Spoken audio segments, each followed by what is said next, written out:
ओम नमः शिवाय।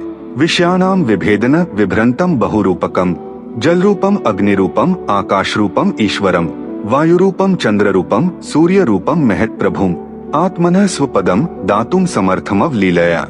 अर्थात जो विषयों के भेद से अनेकों रूप धारण करते हैं, जल, अग्नि, आकाश, वायु, चंद्रमा और सूर्य जिनके स्वरूप हैं, जो ईश्वर एवं महात्माओं के प्रभु हैं और लीला पूर्वक अपना पद देने की शक्ति रखते हैं, जो भक्तों के जीवन हैं तथा भक्तों पर कृपा करने के लिए कातर हो जाते हैं, उन भगवान शंकर को मैं प्रणाम करता हूँ।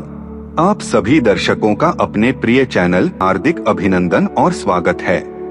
हमारे सनातनी धर्म शास्त्रों में वर्णित दिव्य कथाओं के माध्यम से कल्याण ही कल्याण श्रृंखला के अंतर्गत अपनी आज की प्रस्तुति में हम आपको हिंदू धर्म में मनाए जाने वाले प्रमुख त्योहार होली के बारे में एक छोटी सी कथा सुनाने का प्रयास कर रहे हैं। वास्तव में हमारे हिंदू धर्म में बहुत से धार्मिक त्योहार मनाए जाते हैं, उनमें से होली भी एक प्रमुख त्योहार है। परंतु यह त्योहार क्यों मनाया जाता है, इसके बारे में हमारे धर्म शास्त्रों में अलग अलग कथाएं प्रचलित हैं। जिनमें से एक बहुत ही प्रचलित है, वह है होलिका दहन की कथा।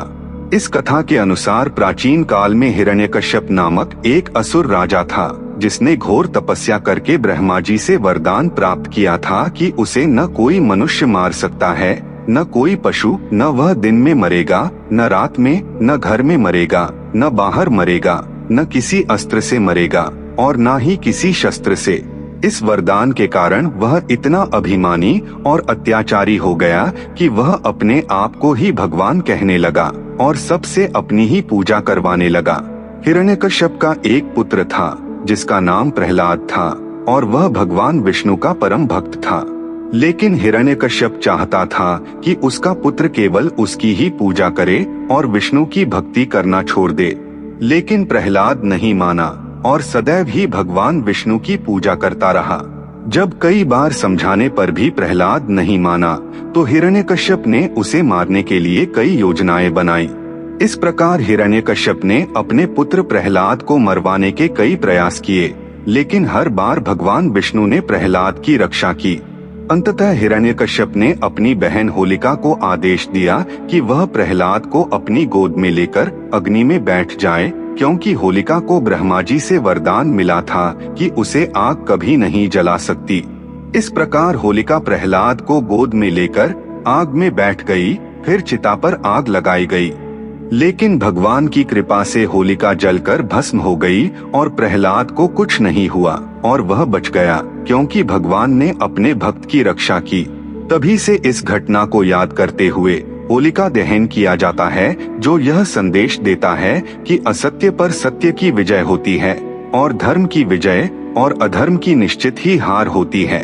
भक्ति और श्रद्धा की हमेशा जीत होती है। इसी कारण होली से एक दिन पहले होलिका दहन किया जाता है, क्योंकि ऐसा करने से बुराई की कालिक को नष्ट किया जाता है और उसके बाद जीवन में अच्छाई के रंगों को भरा जाता है।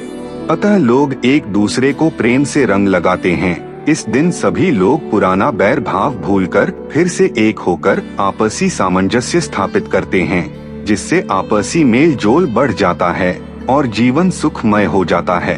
तो यह थी हिंदू धर्म में मनाए जाने वाले प्रमुख त्योहार होली के बारे में एक छोटी सी कथा। हम आशा करते हैं कि आपको यह कथा अच्छी लगी होगी। अगर अच्छी लगी हो तो वीडियो को लाइक करें और अपने इस चैनल को सब्सक्राइब करने का कष्ट करें। अगर आपने अपना प्रिय चैनल पहले से ही सब्सक्राइब कर रखा है तो इसके लिए हम हृदय की अनंत गहराइयों से आपका कोटि कोटि धन्यवाद करते हैं। अगली प्रस्तुति में हम आपके लिए एक नई कथा लेकर आएंगे। तब तक के लिए जय हिंद, जय भारत।